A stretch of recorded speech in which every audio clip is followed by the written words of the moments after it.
एक रात सदानंद ने सपना देखा। धूल से घिरे खेत और बीच में शिवानंद की सड़ी हुई लाश पड़ी थी। उसकी आंखें गड्ढों में धसी हुई थी, चेहरा गल चुका था और होठों से काले कीड़े निकल रहे थे। पूजा कधी करना साहे रे सदानंद। सदानंद डर के मारे पीछे हटने लगा, लेकिन तभी उसके सामने उसका अपना ही चेहरा, पर गल चुकी त्वचा, आंखों से काला खून बहता हुआ और होठ जो फटे नहीं बल्कि सील दिए गए थे। उसका ही विकृत रूप जिसे वो सपनों में भी नहीं देखना चाहता था। और वो रूप धीरे धीरे मुस्कुराया और बोला, तुझ्या आत्म्याची वेला झाली आहे। अगले ही पल सदानंद चीखता हुआ बिस्तर से उठा, पसीने से तरबतर। अगले दिन जब उसने शर्ट उतारी, मंजरी ने देखा उसके शरीर पर जलन शुरू हो गई। पीठ पर नाखूनों से खरोच के निशान पड़े थे। मंजरी के कहने पर उसने मंदिर के पुजारी को घर बुलाया। उस पुजारी ने कहा, सदानंद भाऊ, पूर्णिमा की रात पीपल के पास पूजा करनी होगी। आपके घर की स्थिति भी आजकल अजीब लग रही है।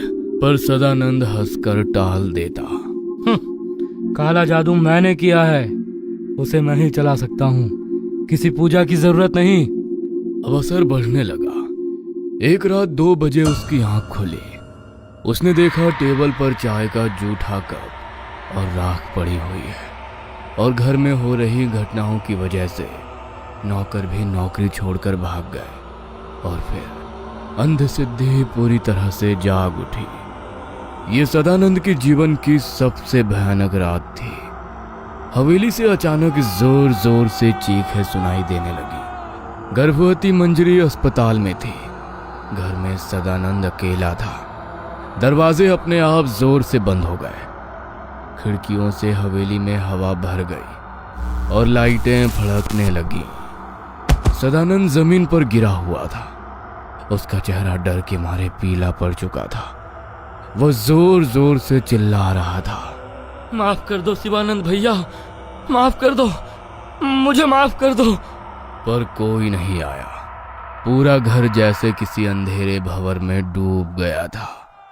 और ये सब यहीं तक नहीं रुका। अंधसिद्धि ने अब उसके पूरे घर को निगलना शुरू कर दिया था। अस्पताल में मंजरी को बच्चा हुआ, लेकिन बच्चे के जन्म लेते ही मंजरी को खून की कमी हुई। उसकी हालत बहुत खराब हो गई। उसकी सांसें टूटने लगी। डॉक्टर ने चेक किया, लेकिन तब तक बहुत देर हो चुकी थी। मंजरी दम तोड़ चुकी थी। बच्चा बचा तो था, पर मां के बिना कमजोर और असहाय था। और सिर्फ 3 दिन के अंदर उस मासूम की भी मृत्यु हो गई। अब सदानंद पूरी तरह टूट चुका था। हवेली की हर दीवार उसे घूरती।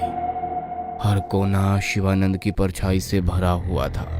उसने शराब, शोर और दिखावे से अपने डर को दबाने की कोशिश की।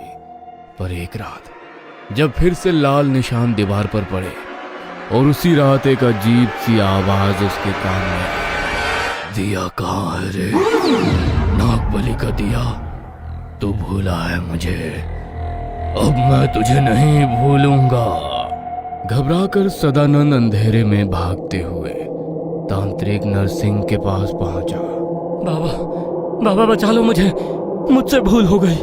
मैं सब कुछ करने को तैयार हूँ, बस इसे मुझसे दूर कर दो। बाबा की आंखें बंद थी।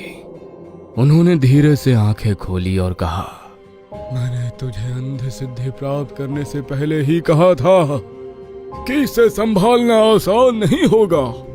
इसकी खिदमत में अगर कोई चूक हुई तो ये सिद्धि तुझे नहीं छोड़ेगी। अब मैं कुछ नहीं कर सकता। उस रात सदानंद पूरी तरह टूट चुका था। अंधसिद्धि अब उसके सिर पर सवार थी। उसका शरीर कांप रहा था। दरवाजे अपने आप बंद हो गए और परछाइयां उसके चारों ओर घूम रही थी।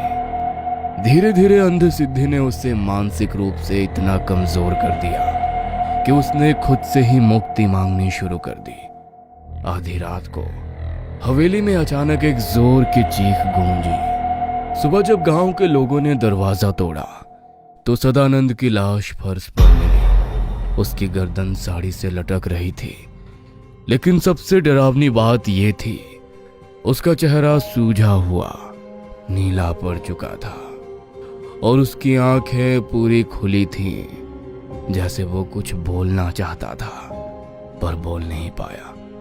उसके मुंह से काली राख निकल रही थी और पूरे कमरे में एक सड़ी सी गंध फैली हुई थी। जब सदानंद के प्राण निकले उसी वक्त जंगल में अपने ठिकाने पर बाबा नरसिंह ध्यान में बैठ गए।